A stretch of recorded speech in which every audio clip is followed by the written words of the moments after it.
Did Saturday morning cartoons secretly copy superheroes more than anyone admitted? In the 80s and 90s, studios were not just creating heroes. They were chasing toy money, mutant animal mania, space cops, armored warriors, and anything that looked close enough to Marvel or DC without actually being them. Some became cult memories. Others vanished like failed experiments. But a few were so strange, so shameless, and so oddly brilliant, they deserve a second trial. Space Strikers, 1995. Some cartoons did not just borrow from superheroes. They looked like they were assembled from every toy aisle trend at once. Space Strikers arrived in 1995, when animated television was obsessed with futuristic teams, marketable vehicles, glowing armor, and villains who looked ready to become action figures. The show followed a space adventure setup built around heroic fighters, cosmic danger, and a high-tech fantasy world where almost every design choice seemed engineered to catch a child's eye in 5 seconds. It was not Marvel, it was not DC, but it understood the same basic formula.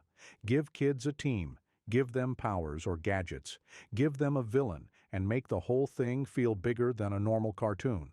What makes Space Strikers fascinating is how completely it represents the mid-90s rush to manufacture the next big heroic universe. It never became iconic, but that is exactly why it belongs here. A forgotten fossil from the age when every studio wanted its own superhero empire. Captain Simian and the Space Monkeys, 1996. This cartoon sounds like a joke someone made in a network meeting, and somehow it became a real show. Captain Simian and the Space Monkeys came in 1996, right when cartoons were getting louder, stranger, and more desperate to stand out. The premise was ridiculous in the best possible way. A chimpanzee connected to a space mission ends up leading a crew of super-intelligent monkeys across the galaxy. On the surface, it looked like another wacky animal action cartoon, but underneath, it had the bones of a superhero team story. Each monkey had a role, a personality, and a reason to exist in the group, just like any comic book squad. The show mixed space opera, parody, action, and Saturday morning chaos into something that felt like Planet of the Apes crashing into a superhero cartoon. It never became a household name, but its weirdness gave it identity. Sometimes being forgotten does not mean a cartoon failed. Sometimes it means it was too strange to be copied. Wild West COW Boys of Moo Mesa, 1992. A western town full of mutant cowboy cattle should not work. But the 90s were fearless like that. Wild West COW Boys of Moo Mesa rode into television in 1992, carrying one of the strangest superhero-adjacent ideas of the decade. The show gave kids anthropomorphic bovine lawmen, dusty frontier justice, colorful villains, and action scenes that felt like a cowboy version of the mutant animal craze. It was clearly living in the shadow of Teenage Mutant Ninja Turtles, but instead of sewers, martial arts, and pizza, this world had saloons, badges, horses, and high noon showdowns. That twist made it memorable. These were not traditional superheroes, but they functioned exactly like them: masked style identities, team dynamics, villains of the week, and a city, or in this case, a frontier town, constantly needing protection. Its impact was small, but its concept was unforgettable. Honestly, a mutant cow western crime-fighting cartoon may be one of the most 90s things ever created. Dino Riders, 1988. Nothing screams toy commercial genius like warriors riding armored dinosaurs into battle. Dino Riders stormed onto screens in 1988, and its premise was almost impossible for a kid to resist. The heroic Valorians used telepathic powers to befriend dinosaurs, while the evil Rulons turned those same creatures into weapons of conquest. On paper, it was science fiction. In practice, it felt like a superhero war cartoon where the superpower was not flight, lasers, or invisibility. It was controlling the most powerful animals that ever walked the earth. The show had time travel, alien conflict, moral contrast, and massive battle scenes built around one irresistible question: what if dinosaurs could become living tanks? It was not copying Marvel or DC directly, but it absolutely followed the superhero logic of special abilities, heroic teams, evil invaders, and dramatic stakes. Its real legacy lives in the toy line, But the cartoon still has a wild charm. Dino Riders was not subtle. It was prehistoric spectacle with a sales strategy. Visionaries, Knights of the Magical Light, 1987. Here is the kind of cartoon that feels like someone tried to turn medieval fantasy into a superhero franchise overnight. Visionaries, Knights of the Magical Light arrived in 1987, and its world had a brilliant hook. Technology suddenly stops working, forcing society back into a strange new age of magic, armor, and mystical powers. The heroes and villains were knights, but they carried magical totems that gave them animal-based powers and glowing symbolic identities. That is where the superhero connection becomes obvious. These characters were not just swordsmen. They had transformed personas, visual emblems, special abilities, and moral codes. The holographic chest symbols gave them a look that felt designed for both television and toy shelves. What made Visionaries stand out was its mood. It felt darker, more mythic, and more serious than many toy-driven cartoons of the time. It did not last long, but it left behind a strong cult memory. This was not just another fantasy show. It was a superhero team disguised in medieval armor. The Mighty Orbits, 1984. Before every cartoon needed attitude, catchphrases, and extreme branding, the Mighty Orbots delivered something sleek, colorful, and surprisingly stylish. Landing in 1984, it followed a group of unique robots who combined into one giant heroic machine to battle cosmic evil. The formula was familiar: a team of specialized heroes, each with distinct abilities, coming together to form something stronger than any one member alone. That is classic superhero team storytelling, only filtered through giant robot anime influence and American Saturday morning packaging. The show had energy, speed, bright designs, and a villainous threat that made the universe feel larger than a standard kids' cartoon. It also carried a strong Japanese animation flavor at a time when American television was still figuring out how to adapt that style for mainstream audiences. Despite its quality, it disappeared quickly and became more of a cult curiosity than a famous franchise. But that short life makes it even more interesting. The Mighty Orbots was not just a knockoff. It was a glimpse of where superhero cartoons were about to go. Turbo Teen, 1984. A teenager turning into a sports car sounds less like a superhero origin story and more like a studio dare. But that is exactly why Turbo Teen is unforgettable. In 1984, television was already drowning in futuristic vehicles, heroic machines, and high-concept action shows, so this cartoon took the trend to a bizarre extreme. Brett Matthews, an ordinary high schooler, is caught in a strange accident involving a molecular ray and suddenly gains the ability to transform into a red sports car. That one idea made the show feel like Knight Rider crashed into a comic book transformation fantasy. He was not wearing a cape, and he was not part of Marvel or DC, but his setup followed classic superhero logic: accident, secret power, danger, and a young hero forced to use his strange condition for good. The weirdest part is that the show played the premise with complete confidence. It wanted kids to accept that a teenage boy could become a car and still have adventures. Ridiculous? Absolutely, but also impossible to forget. Turbo Teen may be one of the strangest superhero knockoffs ever put on Saturday morning television. The Centurions, 1986. Some cartoons sold toys quietly. The Centurions practically fired them from orbit. Arriving in 1986, this show had one of the cleanest action cartoon gimmicks of the decade: 3 elite heroes wearing exo-frame suits that could receive modular weapon systems from a space station called Skyvault. Ace McCloud ruled the air, Jake Rockwell dominated the land, and Max Ray handled the sea, turning each mission into a flashy showcase of mechanical upgrades. The resemblance to superhero armor fantasies is obvious. It had the Iron Man appeal of humans becoming stronger through technology, mixed with the toy-driven customization of Transformers and military sci-fi. But what made it work was the feeling of instant escalation. One moment, the heroes were in trouble. The next, weapons were beamed down from space and locked onto their suits like a power-up sequence designed to make kids lean closer to the TV. It was not subtle, but it was effective. The Centurions understood that in 80s animation, the coolest superpower was sometimes just having the biggest, loudest equipment. Silverhawks, 1986. If Thundercats gave kids heroic cats with swords and ancient destiny, Silverhawks asked a very simple question. What if we made them metallic space cops instead? In 1986, this cartoon launched a team of bionic, silver-armored warriors into a galaxy full of criminals, monsters, and over-designed villains. The heroes had metal bodies, bird-like features, flight abilities, and a mission to stop the villainous Monstar. Everything about it screamed superhero spectacle. Secretive commander, specialized team members, shiny transformations, cosmic battles, and a villain who looked like he belonged on a toy shelf before he ever appeared on screen. The show was clearly built from the same production logic as other 80s action franchises.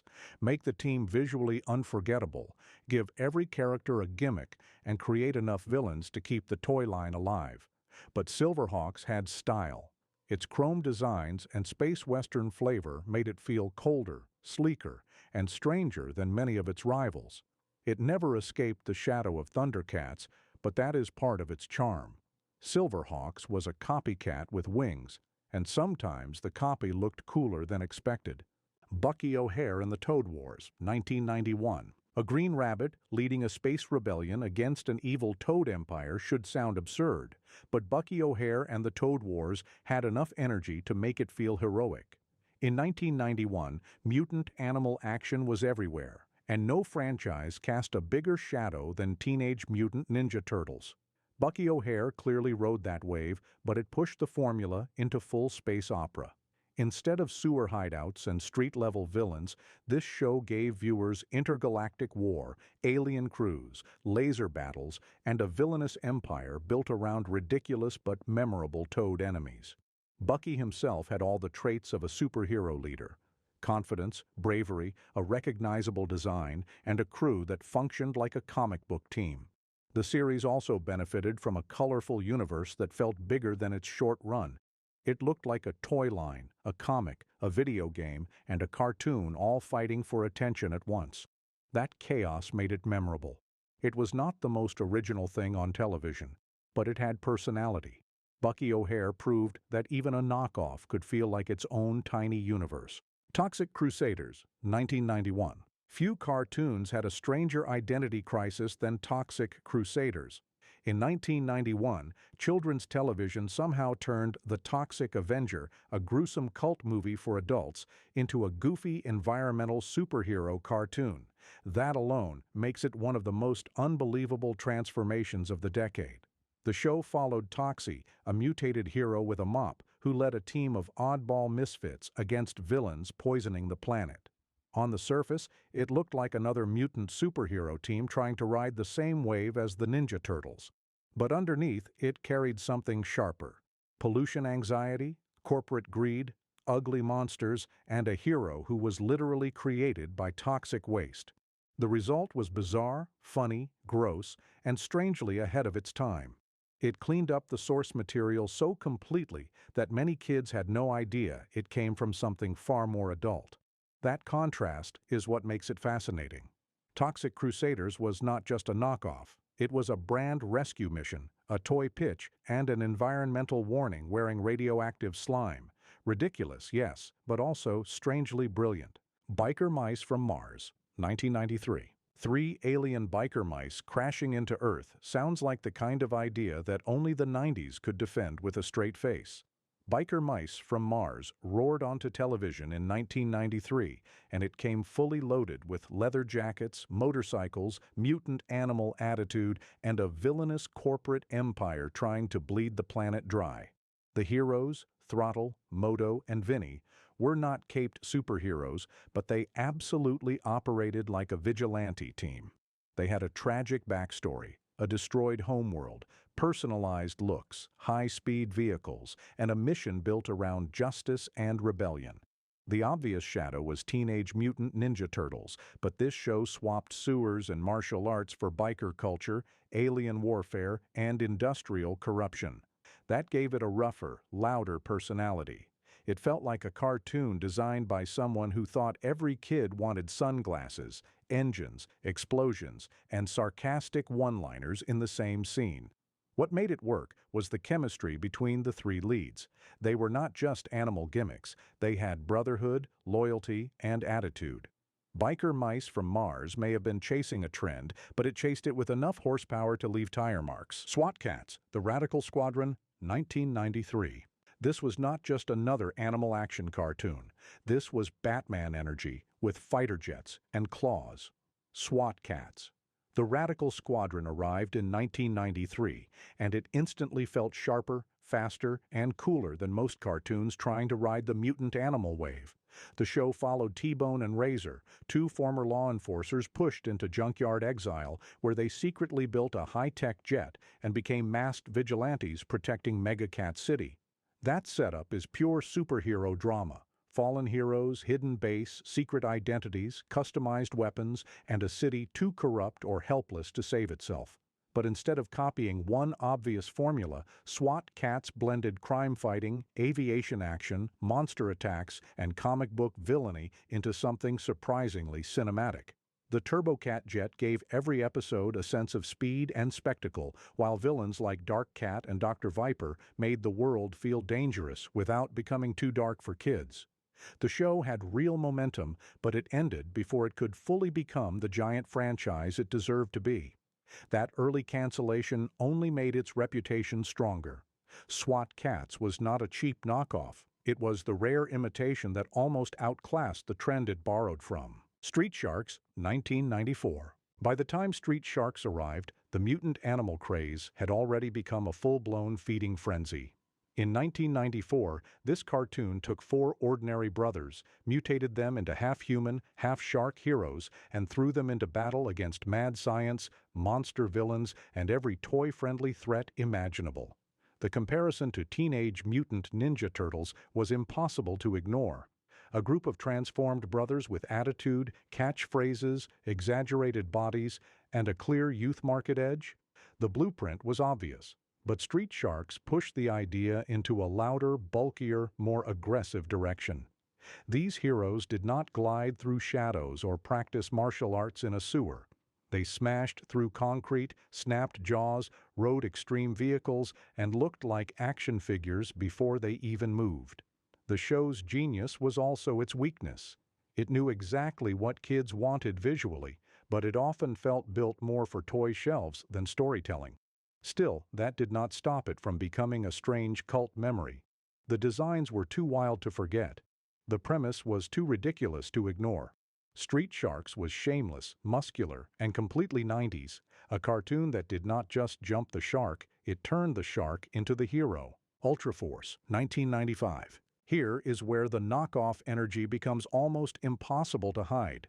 Ultra Force hit television in 1995, based on Malibu Comics' superhero universe, and it looked like the 90s comic book boom had been poured into a Saturday morning blender. The team had everything the era loved. Muscular heroes, flashy powers, cosmic stakes, alien threats, mysterious origins, and costumes that felt designed to compete with Marvel, DC, and Image all at once. Instead of one clean identity, Ultra Force felt like a greatest hits package of superhero trends. There was the armored powerhouse appeal, the mutant-style outsiders, the cosmic warrior energy, and the team assembly formula that every studio wanted after superhero cartoons started dominating attention again. That is what makes it so fascinating. It was not simply copying one famous character. It was copying the entire mood of 90s comics, the excess, the drama, the sharp poses, the huge bodies, the serious voices, and the desperate need to look extreme. The cartoon did not last long, but it captured a specific moment perfectly, when everyone wanted a superhero universe, even if they did not have the cultural weight to support it. Ultra Force is number one because it feels like the ultimate non-Marvel, non-DC superhero knockoff experiment, ambitious, obvious, and unforgettable.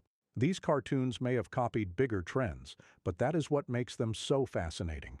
They were loud, strange, shameless, and sometimes more creative than the franchises they were chasing.